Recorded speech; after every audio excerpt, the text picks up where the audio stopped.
In a packed American university hall, tensions rise as Sister Eleanor, a Catholic nun, tears pages from a Quran and challenges a Muslim woman, Amina, to prove the existence of her God. With emotion-filled questions and profound answers rooted.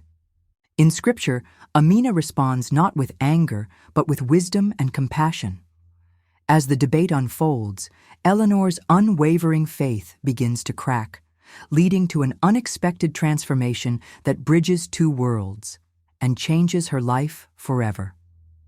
What proof is there, she demands, but little does she know, the real proof will come from within.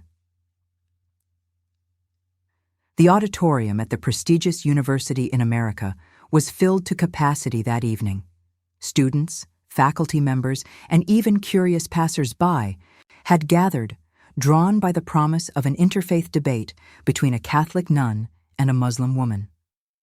The air buzzed with anticipation as whispers rippled through the crowd, each voice speculating about what might happen when Sister Eleanor, a known advocate for her faith, faced off against Amina, a young Muslim woman who had earned a reputation for her calm demeanor and deep knowledge of both Islam and Christianity. As Sister Eleanor stepped onto the stage, her presence commanded attention. Clad in her traditional habit, she exuded confidence and conviction, her eyes sharp and unyielding. She gripped the microphone tightly, her knuckles whitening slightly under the strain of her determination. When she spoke, her voice carried across the room like thunder, silencing every murmur. "I have come here not just to discuss, but to challenge," she declared, her tone leaving no room for doubt about her intentions. "I do not believe that the God of Islam truly exists." The audience gasped audibly, some shifting uncomfortably in their seats while others leaned forward, intrigued. But it was what happened next that shocked everyone into silence. From her pocket, Sister Eleanor pulled out a copy of the Quran. It wasn't just any Quran. This particular copy was beautifully bound, its cover adorned with intricate gold designs. With deliberate slowness, she opened the book and began tearing pages from it one by one. Each tear echoed through the room, cutting deeper than any word could. Some attendees winced, unable to look away, while others exchanged uneasy glances. Amina sat quietly on the opposite side of the stage, her hands folded neatly in her lap. Unlike Eleanor, she wore simple clothing, a modest dress paired with a headscarf, but her posture radiated strength and composure. As the torn pages fluttered to the ground, her expression remained serene, though her heart raced beneath the surface. She felt anger rising within her, but she chose instead to let it transform into something else, compassion. This woman before her, so certain in her disbelief, needed understanding more than confrontation. Taking a deep breath, Amina rose to her feet, her movements graceful yet purposeful. "Very well," she said softly, her voice steady despite the storm brewing around her. "Let us begin." Sister Eleanor wasted no time launching into her barrage of questions, her voice now tinged with triumph. "What proof is there that the God of Muslims exists?" she demanded, leaning closer to the microphone as if daring Amina to answer. Her gaze swept over the audience, ensuring they understood the weight of her inquiry. "If he does exist," she continued, her tone dripping with skepticism, "can you show him to us right now? Bring him forth! Let us see him with our own eyes!" Her words hung in the air, heavy with challenge. For a moment, the entire room seemed frozen, the only sound being the faint rustling of papers and the occasional cough from someone in the crowd. Many people shifted uneasily in their seats, unsure how Amina would respond, or if she even could. Others held their breath, sensing that this moment could define the rest of the evening. But Eleanor wasn't done yet. Straightening her back, she posed another question, her voice growing louder and more insistent. "And why?" she asked, pointing directly at Amina. "Do Muslims go on pilgrimage to worship the Kaaba? Isn't it just a stone? Why travel thousands of miles to bow before something so ordinary?" Her final word carried a sneer, as though dismissing the idea entirely. At these words, a ripple of murmurs passed through the audience. Some nodded in agreement with Eleanor's skepticism, while others frowned disapprovingly at her dismissive tone. Still, all eyes were fixed on Amina, waiting to see how she would handle such pointed accusations. Would she rise to the bait, or would she crumble under the pressure? Amina took a step forward, her movements deliberate and measured. Though her heart pounded fiercely in her chest, she forced herself to remain calm. She knew that responding with anger would only play into Eleanor's hands. Instead, she focused on the truth, the undeniable beauty of her faith, and allowed that to guide her response. "Sister Eleanor," she began, her voice soft but clear, "your questions are valid, and I will address them fully. But first, let me remind you of something important. Faith is not merely about seeing, it is about feeling, believing, and trusting in what lies beyond the visible world." Amina paused for a moment, letting her words sink in before continuing. Reaching into her bag, she retrieved her own copy of the Quran, a well-worn book whose pages bore the marks of countless readings.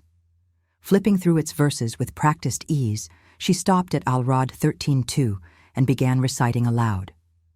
"And in the heavens and the earth are certainly signs for the believers," she intoned, her voice resonating throughout the room.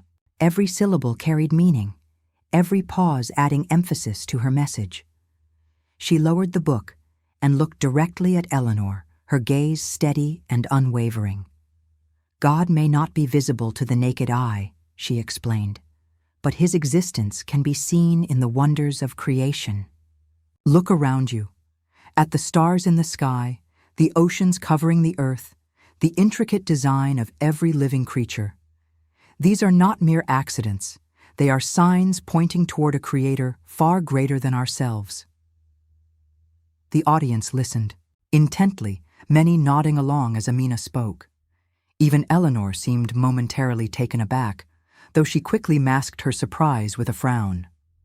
Undeterred, Amina pressed on, addressing Eleanor's second question about the Kaaba. Once again, she opened the Quran, this time turning to Al-Imran 3:96. "Indeed, the first house established for mankind was that at Bakka, blessed and a guidance. For the worlds," she read, her voice filled with reverence. "Brother Abraham," she continued, her tone warm and inviting, "built the Kaaba as a symbol of unity and devotion to the one true God. It is not a place where we worship stones or idols. Rather, it serves as a reminder of our connection to God, a focal point for millions of believers around the globe. When Muslims perform Hajj, they are not bowing to a structure, they are reaffirming their commitment to the principles of justice, humility, and gratitude taught by Prophet Muhammad and all the prophets before him." Her explanation hung in the air, painting a vivid picture of the spiritual significance behind the Hajj. Many in the audience wiped tears from their eyes, moved by the depth of Amina's words. Even Eleanor appeared shaken, her confident facade beginning to crack under the weight of Amina's arguments. Having addressed Eleanor's questions with clarity and grace, Amina decided it was time to turn the tables. Leaning forward slightly, she locked eyes with the nun, her expression gentle yet firm. "Sister Eleanor," she began, her voice carrying a note of curiosity, "may I ask you 2 questions in return?" Without waiting for a response, she continued, choosing her words carefully. "Why did Jesus die? Who crucified him?" she asked, her tone soft but probing. The question struck a chord in the room, prompting several audible gasps. While Christians often spoke of Jesus' death as a sacrifice for humanity's sins, few considered the historical context surrounding his crucifixion. Amina knew this was a sensitive topic, one that required tact and sensitivity to explore properly. Before Eleanor could formulate a reply, Amina posed her second question. "Did Jesus ever claim that he himself was God?" she inquired, her voice barely above a whisper yet carrying immense weight. The room fell utterly silent, the tension palpable. Eyes darted back and forth between the two women, searching for any sign of weakness or hesitation. Eleanor hesitated, her lips parting slightly as she searched for an answer. Her initial confidence wavered, replaced by uncertainty. She glanced, down at the Bible resting on the table beside her, then back up at Amina, her brow furrowed in thought. The silence stretched longer, thicker, until finally Eleanor shook her head slowly, unable to provide a satisfactory response. Amina smiled gently, her heart swelling with empathy for the struggling nun. "These are not easy questions," she admitted, her voice full of kindness.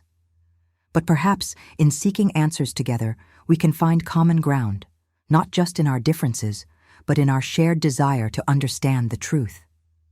Her words left a profound impact on everyone present, planting seeds of reflection and hope in hearts once divided by misunderstanding. And as Eleanor sat there, grappling with the implications of Amina's questions, the stage was set for a transformation neither woman could have anticipated. The silence in the auditorium was deafening. Eleanor sat frozen in her seat, her fingers trembling as they clutched the edge of the table before her. Her mind raced, searching for answers to Amina's questions, answers that had always seemed so clear in her sermons, but now eluded her completely. Why did Jesus die? Who crucified him? Did he ever claim to be God? Each question gnawed at her soul, unraveling years of certainty and exposing cracks in the foundation of her beliefs. For what felt like an eternity, Eleanor stared at the Bible resting on the table, its leather cover worn from countless readings. She opened it slowly, flipping through familiar pages in search of verses that might support her faith. But every passage she encountered only deepened her confusion. The Gospels spoke of Jesus' suffering, his trials, and ultimately his crucifixion. But none explicitly stated that he claimed divinity. Instead, there were moments when he referred to himself as the Son of Man, a humble servant sent by God. These words echoed in Eleanor's mind, challenging everything she thought she knew about Christianity. Tears began to well up in Eleanor's eyes, spilling down her cheeks despite her attempts to hold them back. She glanced around the room, meeting the sympathetic gazes of those who watched her struggle unfold. Some looked away, uncomfortable witnessing such vulnerability, while others leaned forward, their expressions filled with curiosity and compassion. In that moment, Eleanor realized she wasn't just defending her faith, she was confronting her own doubts, a task far more daunting than any debate. Finally, she found the courage to speak. Her voice was barely audible at first, but it grew stronger with each word. Jesus was crucified by the Romans, she admitted, her tone laced with uncertainty.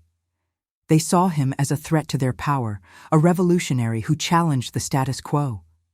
She paused, taking a shaky breath. But I don't know if he ever claimed to be God, at least not in the way we've been taught. The audience erupted into murmurs, some nodding in agreement, while others exchanged skeptical glances. For many, Eleanor's admission was a bold step toward honesty, one that required immense bravery. Yet for Eleanor herself, it marked the beginning of a journey she never expected to take. As she wiped her tears and straightened her posture, she felt a strange sense of liberation mixed with fear. Could it be possible that her understanding of Christianity was incomplete? And if so, where did that leave her faith? Amina waited patiently as Eleanor struggled to find her footing, her heart heavy with empathy for the woman across from her. Though their perspectives differed, Amina recognized the sincerity in Eleanor's pursuit of truth, and that alone deserved respect. When Eleanor finally finished speaking, Amina nodded gently, signaling her turn to address the topic.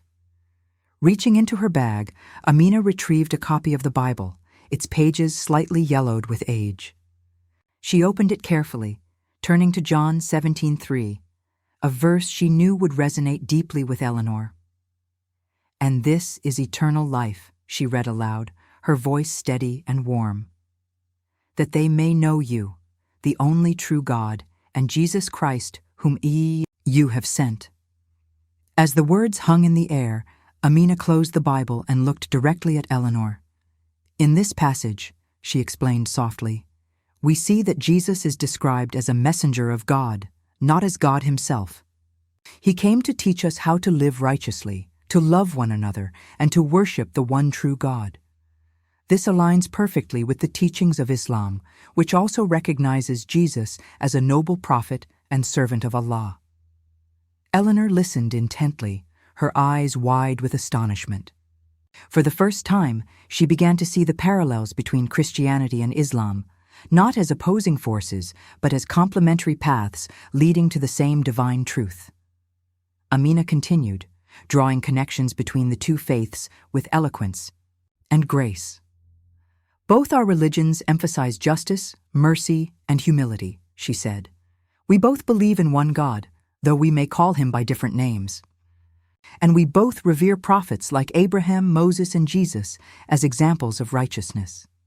Her words struck a chord in Eleanor's heart, awakening feelings long buried beneath layers of doctrine and tradition. Tears streamed down her face once. More, this time mingled with awe and gratitude. She realized that Amina wasn't trying to convert her or diminish her faith. She was simply offering a new perspective, one that honored the shared roots of their spiritual journeys. As the evening drew to a close, Eleanor rose from her seat, her movements slow and deliberate. The weight of the past few hours pressed heavily on her shoulders, yet she carried it with quiet dignity. Facing Amina, she bowed her head slightly, a gesture of respect rarely seen in her interactions with people of other faiths. "I owe you an apology," she said, her voice trembling with emotion. "What I did earlier, the tearing of your holy book, it was wrong. It was disrespectful, hurtful, and entirely unnecessary. Please forgive me." Amina stepped forward, extending her hand in acceptance. "There is nothing to forgive," she replied kindly. "Your actions stemmed from misunderstanding, and misunderstandings can always be bridged through dialogue and compassion. What matters most is that you're here now, seeking truth with an open heart." Their hands met in a firm handshake, symbolizing a newfound connection forged through mutual respect. The audience erupted into applause, moved by the sincerity of the moment. Many wiped tears from their eyes, inspired by the transformation unfolding before them. Later that night, as Eleanor returned to her convent, her thoughts remained consumed by the events of the day. She replayed Amina's words over and over in her mind, marveling at the beauty and logic of Islam. For the first time, she questioned whether her lifelong commitment to Catholicism had truly brought her closer to God, or if it had merely reinforced walls of separation between herself and others. Days turned into weeks, and Eleanor's curiosity only grew stronger. She began studying the Quran alongside the Bible, eager to explore the commonalities between the two texts. Her fellow nuns noticed the change in her demeanor, commenting on her newfound humility and openness.